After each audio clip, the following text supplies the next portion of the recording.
dawn of the first day. 72 hours remain. Hi! Hey everyone, this is Captain I can't even pronounce my YouTube name. CaptainPaladinLP. I need to go home, I'm drunk, I know. And welcome back to another episode of The Legend of Zelda Majora's Mask. In the last episode, we completed the Castle of Icona. Got ourselves a new song called The Elegy of Emptiness, in which it will help us, I guess. Basically what it does is it just makes a copy of ourselves, which is a soulless creature of ourselves. But in this episode, it's coming, folks. It's actually here. My favorite temple of the game. A Stone Tower Temple. And this is going to be post-commentary.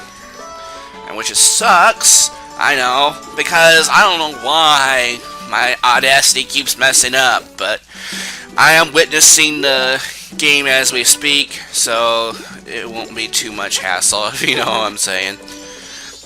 But yes, in this episode we're actually going to go ahead and go to Stone Tower. We're just going to pick up a few supplies here before we head on up, because we'll need it definitely to be stocked up with something, for sure. So, this is March 18th, 2015, when this is being produced. As you may know, in the last episode I mentioned about the Green Bay Packers, and yes, they lost to Seattle, but they got I got my vengeance when New England beat the tar out of them at the end of there. It serves Seattle right. It serves them right. That's all I gotta say, because they did not realize this is the same stuff they did in the Green Bay Seattle game, the NFC Championship game. So yeah. Serves you guys right, Seattle. I mean, really. But anyway, we're gonna go ahead and withdraw some money, because we're gonna need some supplies. I'm gonna potion up just a little bit, because we'll need some potions for sure. Now, this temple, of course, you may well know, producer guy Phil will not be co-comming for some odd reason. Well, I guess whenever this was recorded, he didn't feel like recording at all. So this will be just solo. I think all of you have been expecting me to do a solo dungeon, which whatever. I mean, whatever. And I'm going to say, when I go back to Wind Waker HD, I will have Aerosol LP and producer guy Phil then. Hey! Really? To you too, bucko. But anyway. But yeah, we're going to go ahead and get some supplies here. And I hear Boots somewhere. Boots? That's unlike John Johnson, he has a cat named Zand. I have a cat named Boots. And Boots, I swear, you saw Boots in my opening intro video of Wind Waker. Boots was just going around, walking around on the back of my chair, and he just meow. Well, if you want to get in here, Boots, get over here. Come on. Whatever. But as you saw there, we talked to the Scarecrow, because we're going to need a Scarecrow as we go up to Stone Tower Temple. Sheesh. And now we're going to go to Yakana Canyon, because now we're actually... Hey, Boots, get in here. I hear you. Come on. Leave me to the Boots. Steal the show once again. Yeah, get in here, cat. Come on. Jesus. Yeah, he's a good cat. He's a good cat, just a pain in the arse sometimes. He likes to wake me up at 4:30 in the morning sometimes, as I am actually just going to bed. I mean, seriously. Well, that's an awkward angle from a tree. Whoa. I guess he just didn't want to run into that tree. Oh, okay. That was a bad pun. Okay, all puns aside, let's go ahead and talk about what I was going to talk about in this episode. Now, I'll have most of my commentary during the Stone Tower Temple. But there's a few things I want to talk about this. I think this is kind of interesting. You notice the legend. We've already, from what we got so far, the people of Icona, or King of Icona, and his kingdom were much as a victim to what's happened here, as much as, say, the Zoras, or the Deku, or the Gorons. I mean, as powerful as the Iconians were, they were still, you know, victims to this dark power. And of course, I don't think any legend would say that Gorons lived back then, or the Deku existed back then. But look at that. The tongue, you can see the arms and knees and the legs, and the tongue is just covering the crotch. And he's just walking over the crotch on his tongue. Meh. But here we are. Stone Tower.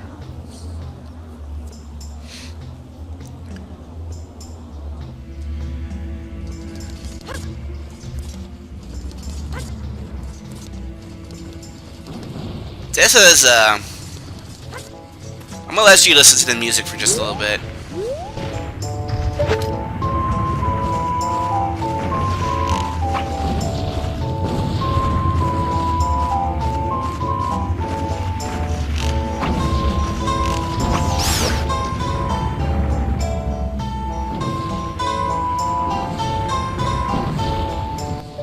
Now, how amazing was that song? I mean, this is the all-time favorite place of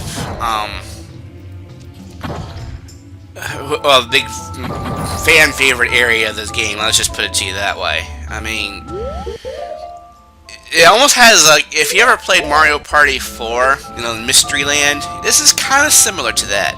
I mean, this would have had that kind of feel to the mystery part. And of course, you got BMO, so you gotta watch out for these. These will kind of surprise you if you're not careful. Excuse me, I'm kind of.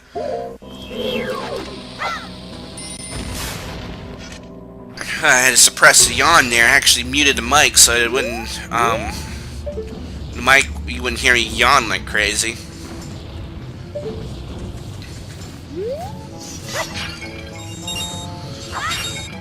But this is the fan favorite area, and this area has a lot of, I guess, eeriness of.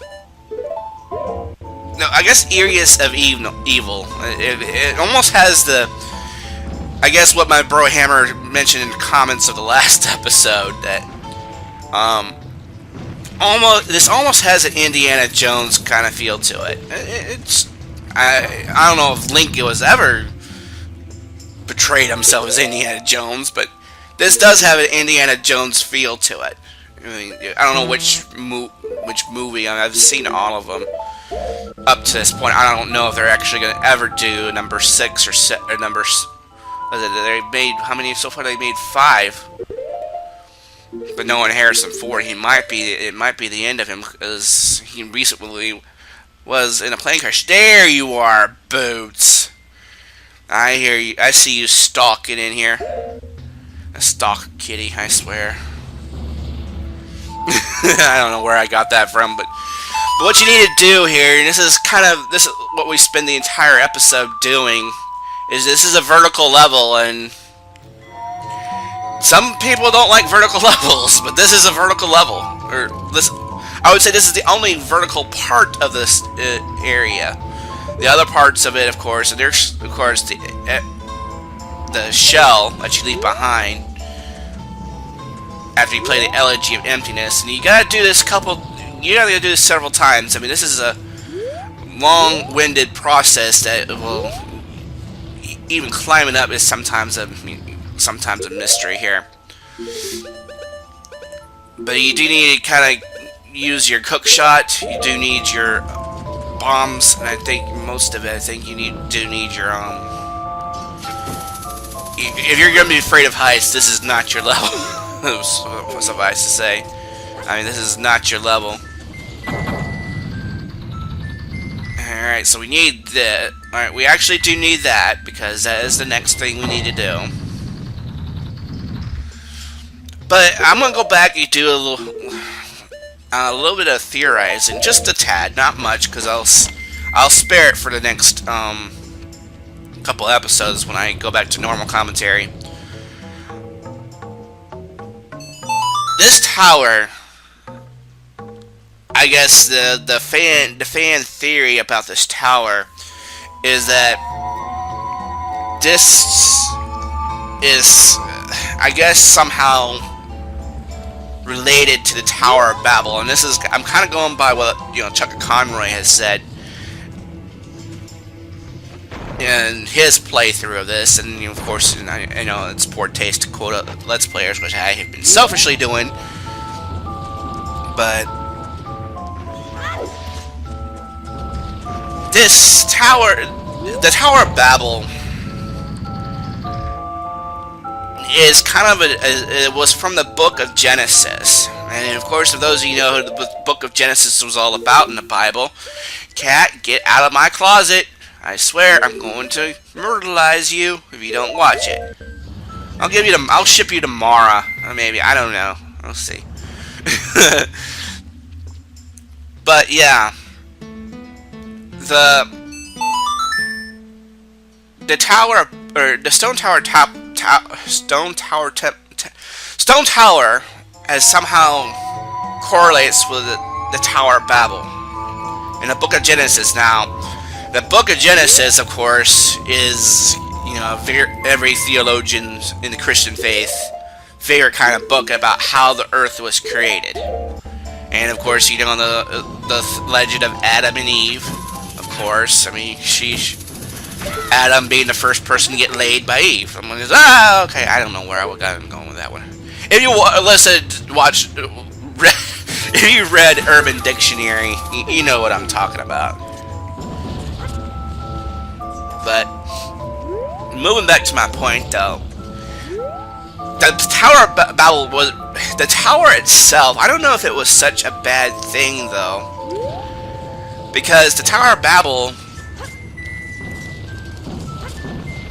was a monument to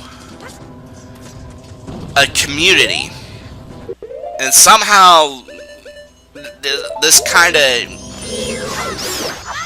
brought about the idea that the Tower of Babel was socialist, because it was a people's tower. It was a monument to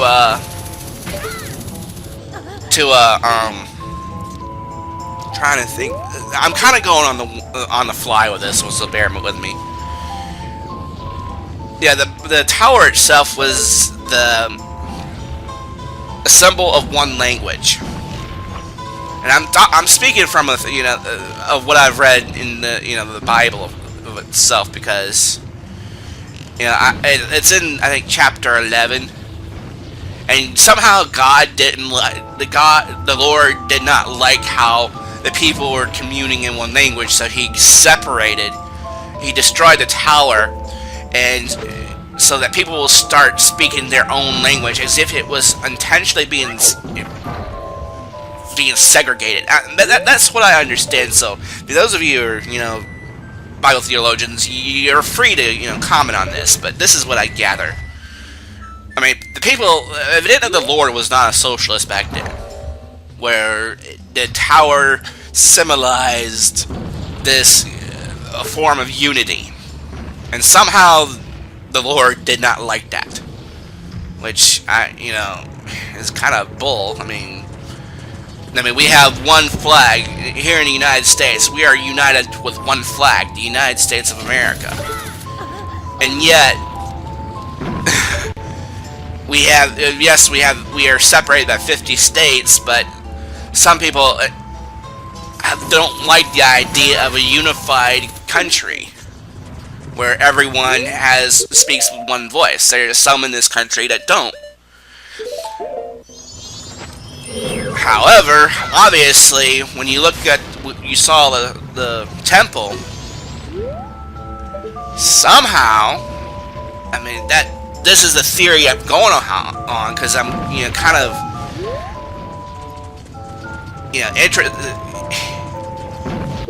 somehow, I guess I've read the article myself, and of course the Japanese, you know, Christianity is a minor thing in Japanese.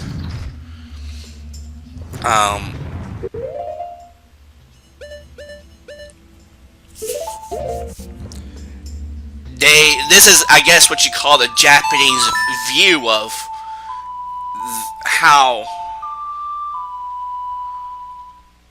you know, the Tower of Babel was, and I don't really think that's the case, because if that was the case, then obviously they don't understand America quite well, because, I mean, I guess it's their view of the Old Testament for some reason, and what you saw up there is whoever's the design of the temple. Obviously, you saw like 2 fingers being pointed up. Obviously, they don't like what's up there, and I'm assuming they don't like the goddesses. But however, Hyrule, the goddesses, the country of Hyrule is united into one, so it really doesn't make sense where they were actually going with the Tower of Babel.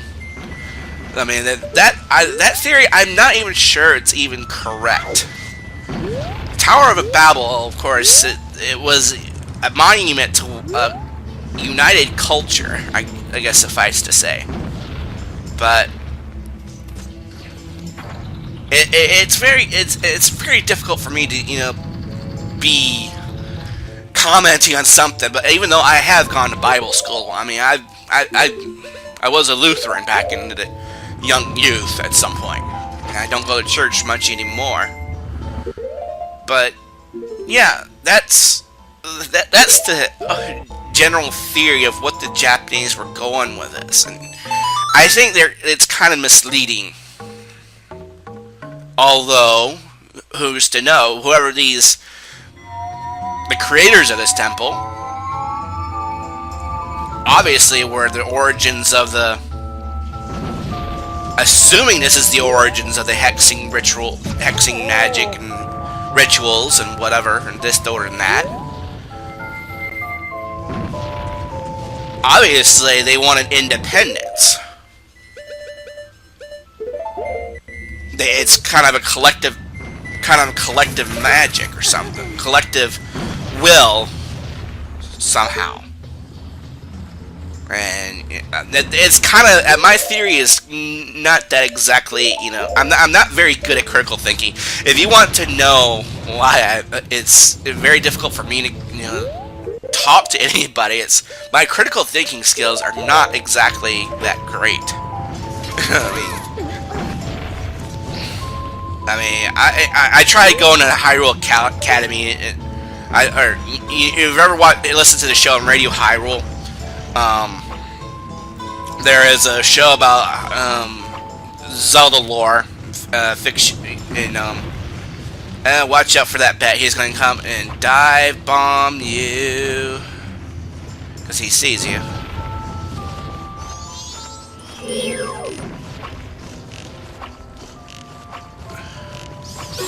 There we go. Finally. Jeez. But I am not that very great at critical thinking. I mean, I understand mechanics more than I do, you know, the lecturing, the theology about stuff. Sometimes it's just, I'm better off knowing the mechanics than I am at theology. I've noticed that about me, especially but I know a little bit about the Bible, just a tad. I mean, I'm not a big expert or anything, but I know my Bible a little bit. I mean, I went to Sunday school. I went through communion and stuff like that. So, I mean, I still celebrate Christmas as if it was my, you know, Christian faith holiday and stuff, but I've kind of gotten away from the hardcore stuff, to tell you the truth. But so we're nearing the top, and we're getting close to the top. I thought I should share, since my previous recording on this was a little awkward. Somehow Audacity was being a butt face when doing this. it's kind of weird that... Well, here we are again. I mean, I'm doing this again many months later. I should have been done with this by now, but I had to take I take a week off every now and then. We should be getting close to being done. We're not that far done here, because we got about a couple minutes still. But majority of this thing you should be worried about is actually, you know, watch from above, because these keys can be a pain in the arses if you don't deal with them. And you got these switches over here, but over here, you got a little title's gonna fly over there. You play a Scarecrow song, and he's gonna be over there. You might use your hook shot to get over there. You want to get your captain's hat on before you go over there, because there are re-deads over there, as you can hear. And you can probably hear them all the way up, because there are re-deads over there. And you can see them spinning all about right over there. All of them are doing ballerinas. It's no mystery that ballet was invented in Russia. Maybe or maybe not. I don't know. Dun dun dun da da da da da da da da da. And these are very good source of rupees if you need rupees. Always should help you. There's a pots here to help you with refills if you need some. I would probably, but of course, like any other area, there's a stone statue. You get refills no matter what. So this is just in case you have to add some issues. Oh yeah, get that last fairy. Yeah, good idea. Good thinking. Ah! Okay, never mind. That was a scary face. Almost like Captain Kita. That's pretty darn good. Whoever made this game, for sure. So we need to go back over there. And for those of you wondering where I am in the 3DS version, I only made it past Odawa. I have not made it past any other part of the game. I just barely got past Odawa in my playthrough of the 3DS version. It has been a work in progress of actually getting the game finished, but I got this, I got class, I got my family to worry about, because my family, of course, you know, my dad's ill. He's in the hospital right now. So all you need to really do is kind of continue to... Oh, what is this? Yeah, just get arrows out, because you're going to need to take those bats out. Because those can mess you up. Mess your progress up. There we go. Alright, I don't think there was anything up there. The moon's over there, still falling towards the ground. Ow! Lordy. Not a fun place to be at the moment.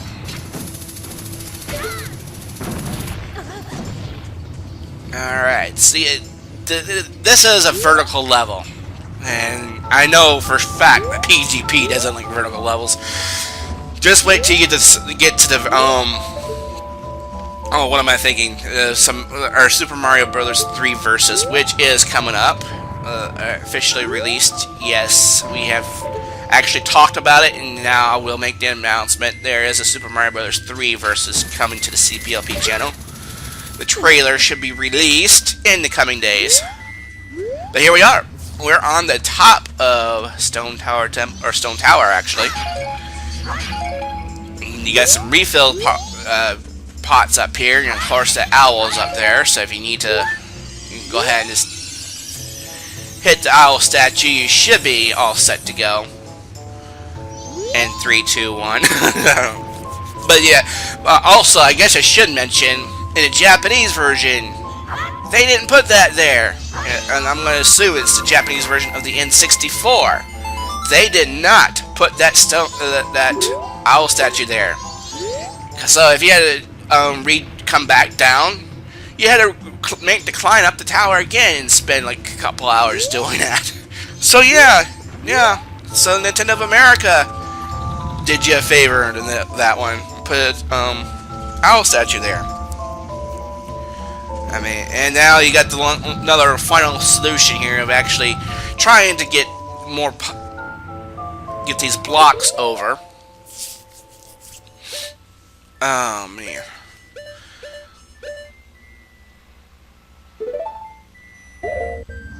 But I hope you guys enjoyed the episode today, guys. Thanks for bearing with my little theory that I had in this episode. That's all I had really to talk about. Most of the other theories will be done later on in this series. Producer Guyfield will not be co-commentating as I mentioned in previous episodes.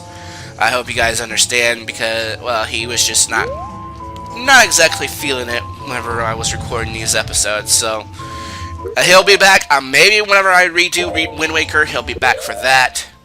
But I'm gonna go ahead and close off. Let's see, got another minute to go here. Oh, minute and a half. Jeez. But also, I guess I could go ahead and just say thank you guys for watching. Please leave a like. Also, subscribe if you want to see more of my videos. Also, check out my fellow gaming mercenaries. They are very good people. Producer Guyfield just got back in recording. I'm glad he did.